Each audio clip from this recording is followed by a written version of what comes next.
Então, gente, dando prosseguimento agora a essa parte da matéria, da identidade trigonométrica, a gente vai entender agora de forma mais teórica como ela funciona. Primeiro, com a pergunta: o que é uma identidade?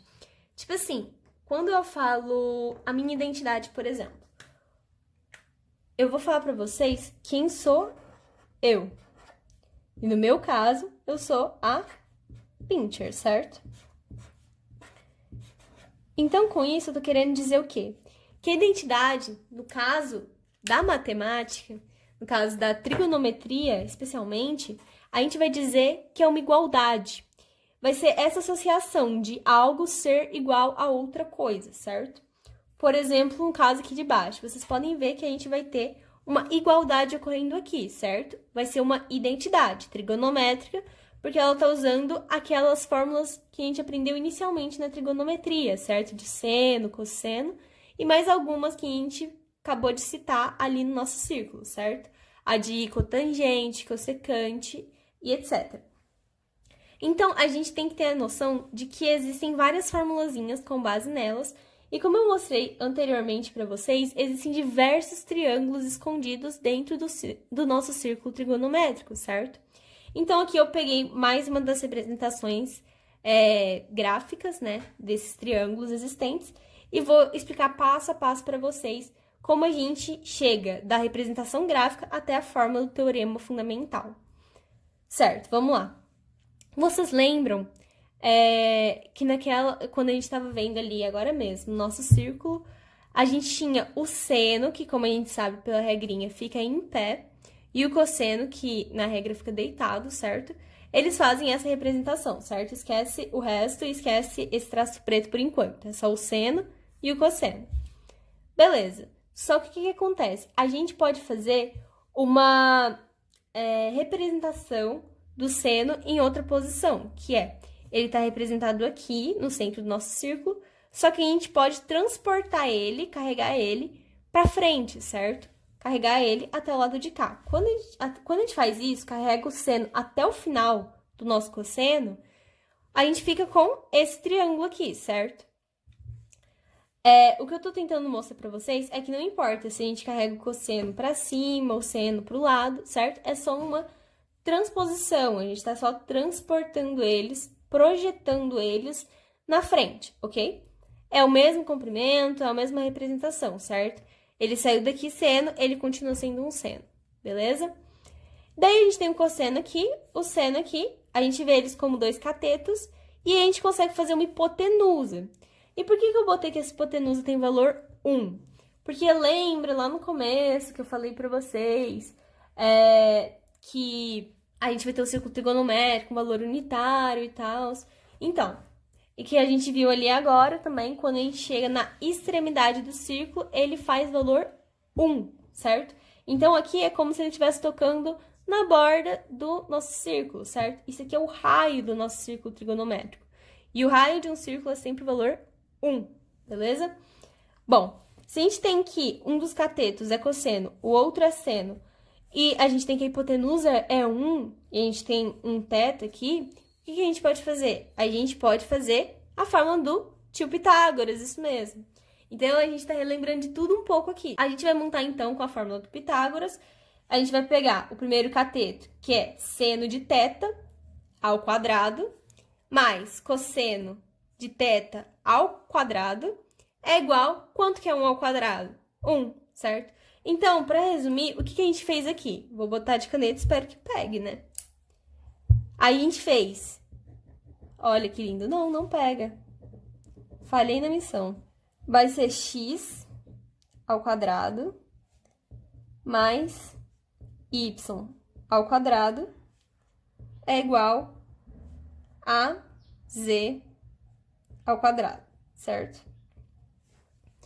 Só para relembrar aqui, para quem tinha esquecido da regrinha do tio Pitágoras. Se esqueceu, trata de relembrar, porque isso aqui é importantíssimo, tá, gente? Principalmente nessa parte de agora. Então, lembrando da regrinha, é x ao quadrado mais y ao quadrado igual a z ao quadrado. Ou, soma dos catetos ao quadrado é igual a hipotenusa ao quadrado. Beleza? Bom, a gente vê isso sendo refletido. Então, nosso x ao quadrado é o seno de θ ao quadrado. Nosso y ao quadrado, cosseno de θ ao quadrado. E o nosso z ao quadrado é 1 ao quadrado, que dá 1 mesmo. Ok? Então, por que isso aqui é chamado de teorema fundamental? Porque como a gente viu ali no nosso círculo, a gente tem diversos triângulos que podem ser representados ali. Só que o mais importante de todos é esse que tem o seno e cosseno e o 1, porque ele é o mais utilizado.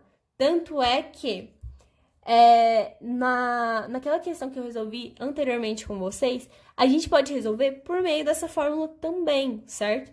Por isso que o quê? Eu resolvi aquela questão com vocês, mas eu vou pedir que vocês próprios resolvam ela usando essa fórmula aqui, beleza? Porque aí vai estar treinando essa parte de identidade trigonométrica já, ok? E esse teorema fundamental, gente, ele cai demais, demais, demais. Se você tiver o seno de um ângulo, mas você precisa usar o cosseno, você usa essa fórmula. Por quê? Porque você tem duas incógnitas, que é o seno de θ e o cosseno de θ. Se você já tem o seno de θ, você descobre facinho o cosseno de θ, porque você tem o valor 1. Daí, é só você isolar o cosseno de θ, deixar ele sozinho, e jogar o seno de θ que você já tem pro lado do 1, certo? E daí você descobre quanto vai ser o cosseno. Outra coisinha, eu quero que vocês voltem na imagem do círculo trigonométrico, seja na que eu vou deixar... Seja na que eu vou deixar no slide, seja no círculo trigonométrico em si, que a gente viu agora nesse vídeo. E eu quero que vocês encontrem quais são as outras fórmulas que dá pra fazer com os triângulos. Então, assim, vai jogando Pitágoras em todo triângulo que você encontrar lá. Eu quero que vocês encontrem o maior número de triângulos, tá bom? Depois eu vou deixar lá no slide certinho quantas fórmulas tem e tal. Então, vocês entrem no slide também pra conferir. Gente, nossa... pinta isso na parede do quarto, sei lá, tipo assim, não pinta na parede do quarto que depois os pais de vocês vão brigar comigo, né? Mas cata um papel, cata um post-it, prega no espelho do banheiro, porque isso aqui vocês não esquecem, pelo amor de Deus, tá bom? É muito importante. A gente vai tratar sobre as fórmulas das novas propriedades que a gente acabou de ver, certo? A secante, a cossecante e a cotangente, beleza? Qual vai ser a fórmula da secante? Vai ser 1 sobre...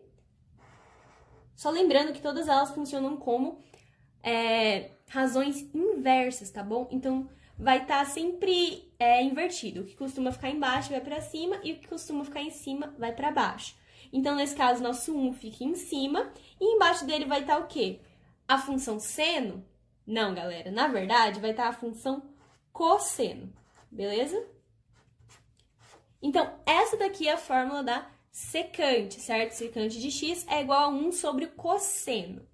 Vamos ver, então, como vai ficar a cossecante. E já eu falo um jeito que eu lembro para não confundir as duas fórmulas. A cossecante, ela vai ser também o 1 sobre o seno de x, ok? Então, como que eu faço para diferenciar essas duas fórmulas? Bom, a secante... Vocês vão pensar o seguinte, ela começa com S, certo? Daí, qual que seria o inverso dela? Começar com C. Por que eu falo inverso? Porque na cossecante, ela começa com C, e o inverso dela é com S, certo? Então, é só lembrar que elas vão ser invertidas. Secante com o cosseno, a cossecante com o seno, tá bom? É invertido, o S com C e o C com S, beleza? Sempre lembrem disso. Não vão trocar uma com a outra, certo? O cosseno tá com a secante e o seno tá com a cossecante, beleza? Bom, a gente já tem essas duas fórmulas, muito importantes, gente, certo? Quase tanto quanto a anterior que a gente viu. E por último, pra gente finalizar, a gente tem a cotangente. Qual seria o inverso da cotangente? Vocês lembram que a tangente era seno sobre cosseno? Se ela é o inverso, a gente vai inverter as duas. O cosseno dessa vez vai ficar por cima, enquanto que o seno vai ficar por baixo, certo? A gente só trocou de lugar um com o outro. O seno que costuma ficar em cima foi para baixo e o cosseno que costumava ficar embaixo foi para cima. Ou também, se vocês quiserem escrever de outro jeito, a gente pode dizer que a cotangente é igual a 1 sobre a tangente de x, certo? porque isso aqui também é o inverso da nossa tangente, certo? O 1 para cima e a tangente para baixo, ok? Então, essas fórmulas aqui da identidade trigonométrica, vocês lembrem que elas são todas inversas, certo? Inverte tudo. O que estava em cima foi para baixo e o que estava embaixo foi para cima. Sec com cos e cos com seno, ok? Bom, gente, essa foi a parte teórica, beleza? E a gente vai colocar isso em prática em um exercício que eu vou fazer com vocês, certo? Depois façam as listas para que vocês treinem e não confundam mais. Vamos então resolver essa questão aqui, que diz o seguinte, que A é igual a cosseno de x mais tangente de x sobre cotangente de x vezes secante de x. O seno de x, ele já informou pra gente que é 4/5 e que o x pertence ao primeiro quadrante, ok? Logo, ele vai de 0 a 90 graus. O que a gente vai fazer primeiro nessa questão? A gente vai usar o nosso teorema fundamental, certo?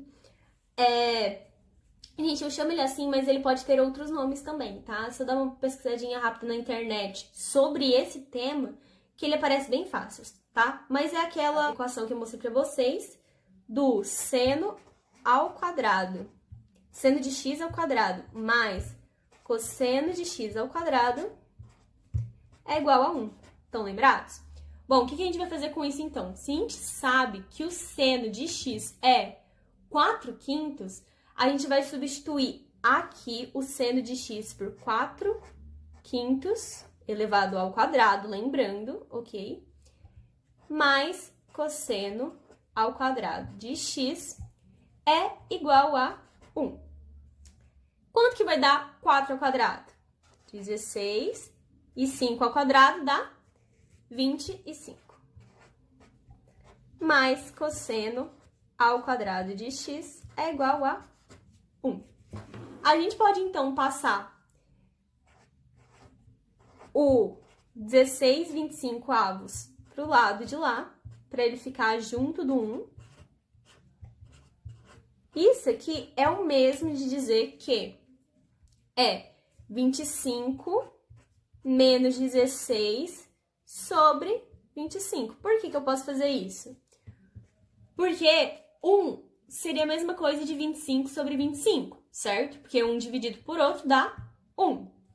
Se a gente fizer isso, a gente pode substituir por 25 sobre 25, para ficar com o mesmo denominador de 16. Daí a nossa conta fica mais fácil, porque 25 menos 16 dá 9 sobre 25, daí a gente só tem um valor, ok? Isso aqui, gente, é a regrinha do MMC, quem não lembrar, tá bom? Depois dá uma revisada. Que a gente tem as nossas playlists também ali de matemática mais básica. Relembrem ali, porque é importante para essa parte, viu? Bom, então a gente tem, resumindo, que o cosseno ao quadrado de x é 9 sobre 25. O que aconteceria se eu tirasse a raiz, então, do cosseno de x? Ficaria raiz de 9 e raiz de 25. Raiz de 9 é 3 e de 25 é 5. Então, a gente sabe que o cosseno de x é 3/5, ok? Tá, você fez isso tudo só para descobrir o cosseno? Sim, porque agora a gente pode realizar toda essa equação sem problemas, beleza? Vamos então fazer aqui numa outra folha. Logo, o nosso A vai ser cosseno de x era o quê? 3/5. Mais tangente de x, a gente sabe que é o seno, que a gente teve a informação que era 4/5 sobre o nosso cosseno, que é 3/5. Sobre, uma grande divisão aqui, sobre a nossa cotangente. Gente, a cotangente eu mostrei para vocês agora mesmo, que é só você inverter os valores. Então, o cosseno vai estar em cima, o nosso cosseno é 3/5 sobre 4/5, que é o nosso seno, ok? Gente, eu troquei de folha ali, que deu um problema, mas aqui eu só coloquei o cosseno, que é o que a gente já tinha calculado, beleza? Então, a gente só prossegue, a gente já tem toda a conta aqui Agora é só fazer a parte mais fácil, né? Que eu sei que vocês adoram, que é a da matemática. Então, vamos desenvolver isso daqui, fazendo com a matemática. Toda essa conta aqui vai ser igual ao quê? Uma diquinha aqui, para vocês fazerem uma conta mais rápida. Quando a gente tiver uma fração dividindo por outra, se os seus numeradores forem iguais ou os seus denominadores forem iguais, como é o caso, a gente pode fazer uma divisão rápida deles, que é só anular os dois. Por quê? Porque quando a gente inverter, o 5 vai para cima, não é? Daí, 5 dividido por 5 dá 1, beleza? Então, a gente mantém o 4 e o 3 no lugar deles. Então, o 4 continua sendo o numerador, já que ele está na parte mais em cima, e o 3 o denominador. Gente, atenção! Só quando forem numeradores iguais, o que não é o caso, ou denominadores, o que dá pra gente fazer, ok? Então, a gente faz que é 3/5 mais 4/3. E embaixo, a gente faz a mesma coisa. Se é 5 de denominador e 5 de denominador, a gente vai ficar com 3/4 vezes... Aqui é o que eu falei, vai inverter porque é uma divisão. Então, se o 5 estava embaixo, ele vai para cima. Se o 3 estava em cima, ele vai para baixo. E daí dá pra gente ver o caso que eu acabei de demonstrar. O 3 dividido por 3 dá 1. Como que vai ficar, então, o final dessa conta? Aqui a gente vai fazer o MMC de novo. O 5 com o 3, eles vão ter MMC 15, certo? 15 dividido por 5, 3. 3 vezes 3, 9. Mais 15 dividido por 3, 5. 5 vezes 4, 20. A gente tem a parte de cima, vamos para de baixo. 5 vezes 1, 5. 4 vezes 1, 4. Então, a gente tem agora essa conta. Vamos desenvolver ela aqui mais para baixo. Gente, escrevem no caderno de vocês, em algum lugar, para não esquecer, que eu vou ter que jogar isso aqui pro nada, tá? Vou ter que jogar ele aqui pra cima e ele vai sumir da tela agora. Uma pena. Mas continuamos aqui embaixo. Vai ficar 9 mais 20, 29 sobre 15.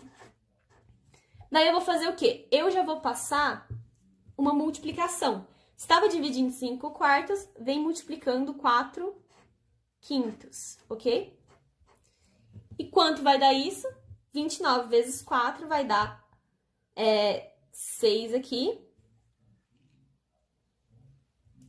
2 vezes 4, 8, mais 3, 116. 5 vezes 15, 75.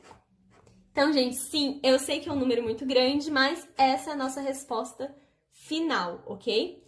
Então, é assim que a gente calcula, usando esses métodos que eu mostrei pra vocês. Qualquer dúvida, me chamem. E é isso. Até mais e bons estudos pra vocês.